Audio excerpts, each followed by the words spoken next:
മൂവാറ്റുപുഴ നഗരത്തിലെ post office ജംഗ്ഷനിൽ UDF സ്ഥാനാർത്ഥി മാത്യു കുഴൽനാടന്റെ പ്രചാരണാർത്ഥം സ്ഥാപിച്ച വലിയ ഫ്ലക്സ് പ്രവർത്തകർക്ക് ആവേശകരമാകുന്നു. 40 അടി നീളത്തിലും 25 അടി വീതിയിലുമുള്ള കൂറ്റൻ ഫ്ലക്സാണ് ബഹുനില മന്ദിരത്തിന് മുൻപിലായി സ്ഥാപിച്ചിരിക്കുന്നത്. മൂവാറ്റുപുഴ നിയോജക മണ്ഡലത്തിലെ യു.ഡി.എഫ് സ്ഥാനാർത്ഥി മാത്യു കുഴൽനാടന്റെ തെരഞ്ഞെടുപ്പ് പ്രചാരണാർത്ഥം നഗരത്തിലെ പോസ്റ്റ് ഓഫീസ് ജംഗ്ഷനിലെ ബഹുനില മന്ദിരത്തിൽ സ്ഥാപിച്ചിരിക്കുന്ന ഫ്ലക്സ് ബോർഡാണ് പ്രവർത്തകരിൽ ആവേശമുണർത്തുന്നത്. 40 അടി നീളത്തിലും 25 അടി വീതിയിലുമുള്ള കൂറ്റൻ ഫ്ലക്സാണ് ബഹുനില മന്ദിരത്തിന് മുൻഭാഗത്തായി സ്ഥാപിച്ചിരിക്കുന്നത്. യു.ഡി.എഫ് ഇലക്ഷൻ കമ്മിറ്റിയാണ് ഫ്ലക്സ് സ്ഥാപിച്ചത്.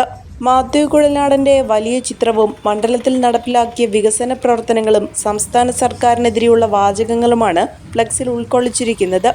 മുഖ്യമന്ത്രി പിണറായി വിജയന്റെ ചിത്രം ഉൾപ്പെടുത്തി LDF നഗരത്തിലുടനീളം വലിയ ഫ്ലക്സുകൾ സ്ഥാനം പിടിച്ചപ്പോഴാണ് യു.ഡി.എഫ് സ്ഥാനാർത്ഥിയും ഒട്ടും പിന്നിലല്ലാതെ വലിയ ഫ്ലക്സ് സ്ഥാപിച്ചിരിക്കുന്നത്.